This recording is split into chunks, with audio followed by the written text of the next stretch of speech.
ओम श्री परमात्मने नमः। ओम श्री गुरुभ्यो नमः।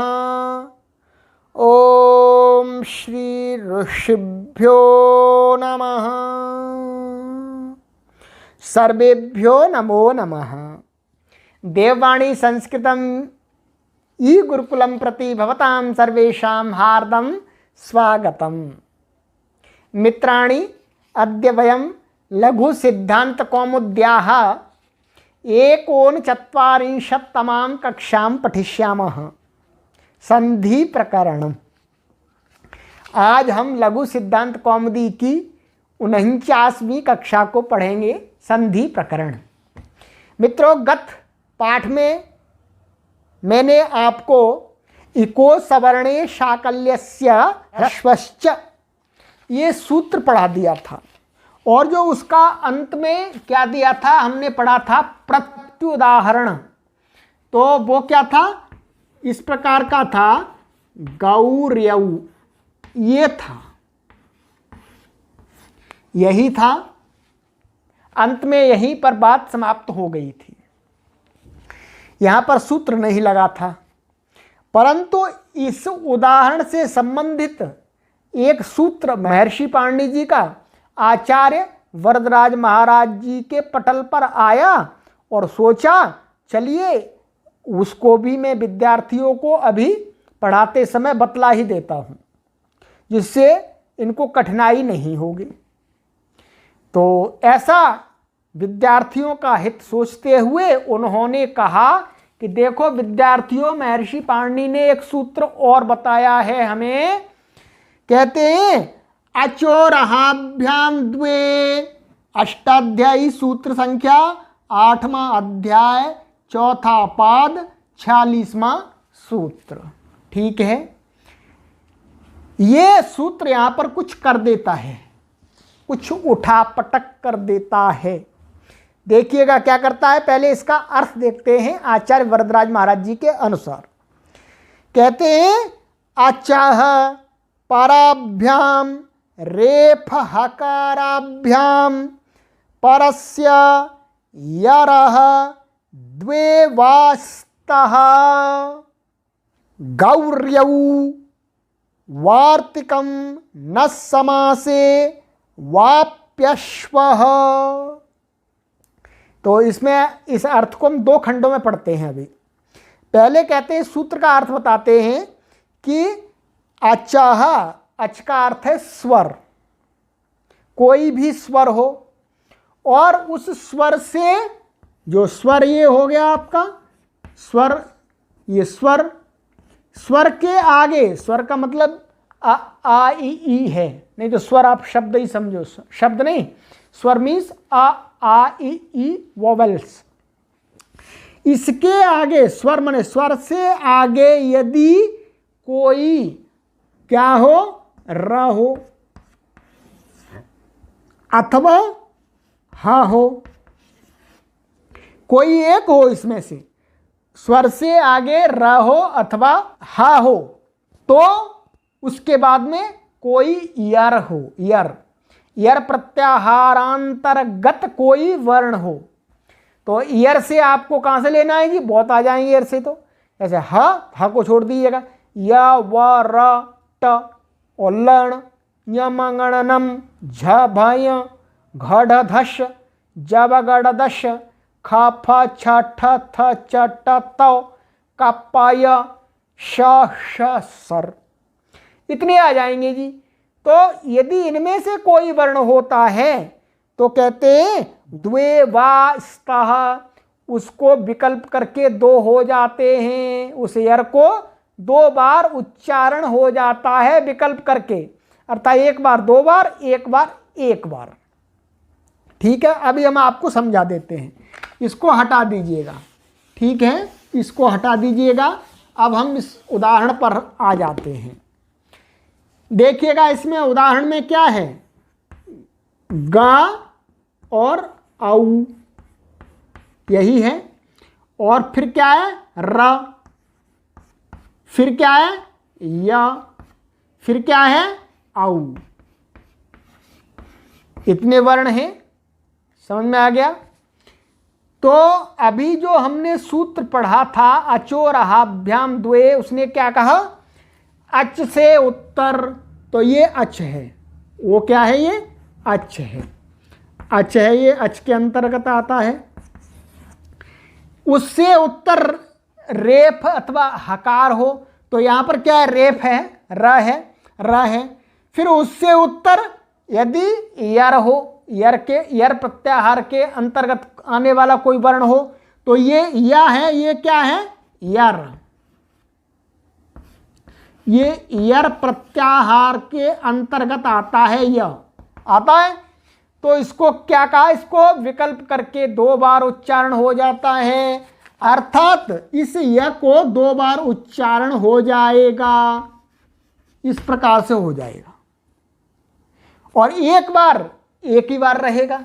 तो जब 2 बार उच्चारण होगा तो क्या बनेगा, देखिएगा, गौ,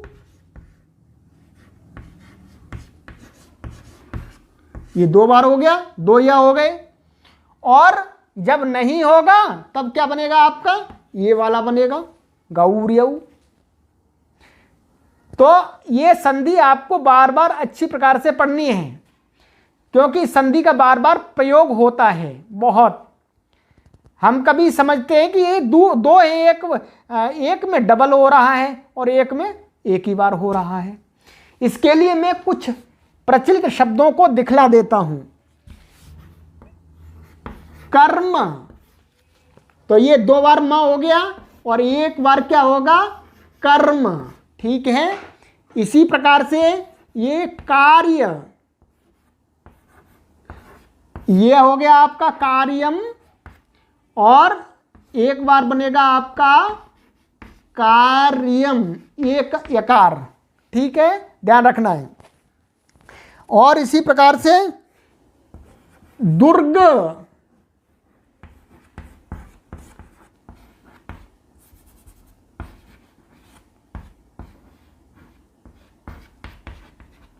ठीक है, दुर्गह, दुर्गह, दोनों सही हैं, दोनों सही हैं। और एक और शब्द प्रयोग होता है, कौन सा, ये वाला, कर्ता। कहीं पर आपको 2 ता दिखते हैं और कहीं पर दिखता है आपको 1 ता, तो ये दोनों सही हैं, विकल्प से होता है इसी सूत्र से।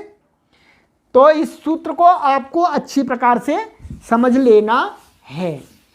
अब इसके अर्थ में आचार्य वरदराज महाराज जी ने कहा है कि वार्तिक कहा है, न समासे वाप्यश्वः, क्या कहा है, ये वार्तिक है, न समासे,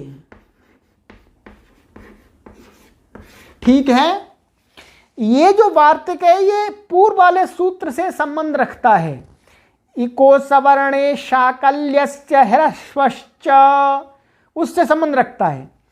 कहते हैं कि न समासे, इको सवर्णे शाकल्यस्य ह्रस्वश्च, समास में कार्य नहीं करता है, समास में वो नहीं लगता है।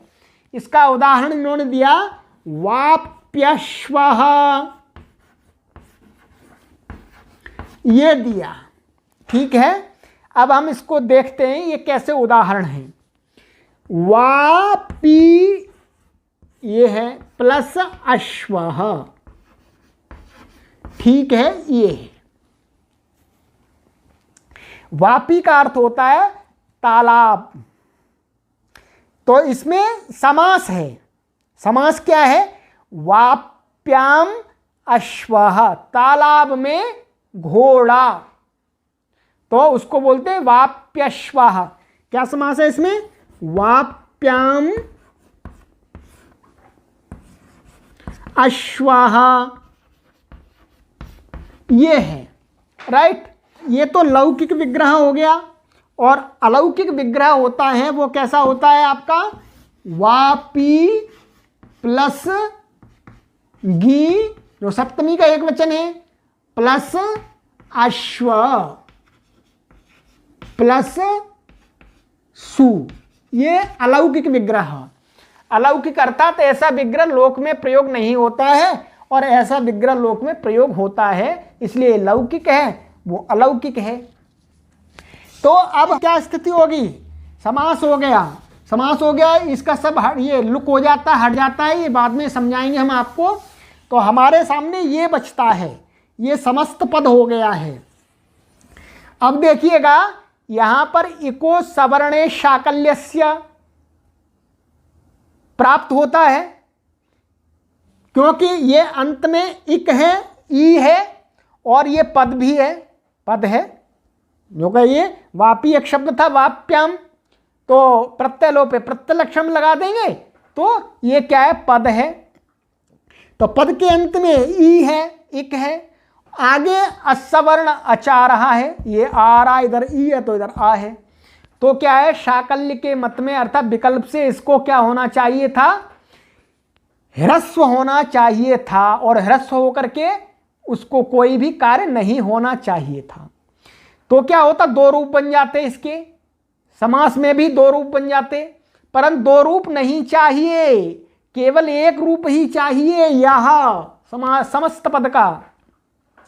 इसलिए कात्यायन आचार्य जी ने कहा कि देखो भाई, महर्षि पाणिनि ने कहा है, परंतु उन्होंने दूसरी जगह सूचित किया है कि यह सूत्र समास में कार्य नहीं करता है, इसलिए कहा न समासे इको सवर्णे शाकल्यस्य ह्रस्वश्च, समास में कार्य नहीं करता, इसलिए यहां कार्य नहीं किया, नहीं लगा जी, नहीं लगा तो क्या होगा, अब क्या लगेगा फिर, इकोयणची, इकोयणची लग गया तो क्या बना जी, वाप और ई को यह हो गया और आ इसमें जुड़ गया और अश्वाह, तो ये क्या बन गया, वाप्यश्वाह।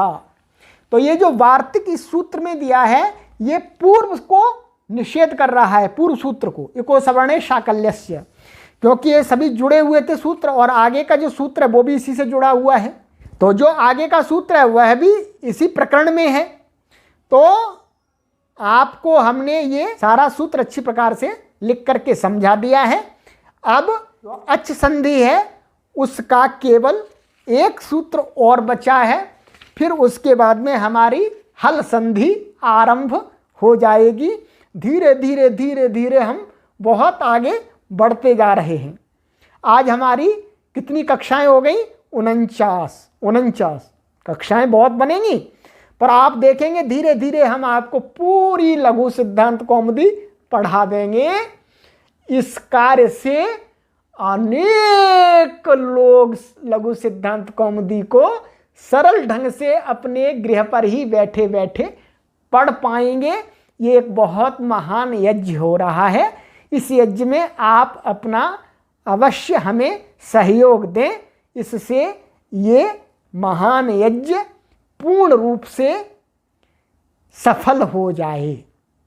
अस्तु, अब हम इस कक्षा को यहीं विराम देते हैं। शीघ्र ही आपसे आगे की कक्षा में मिलते हैं। सर्वेभ्यो नमो नमः।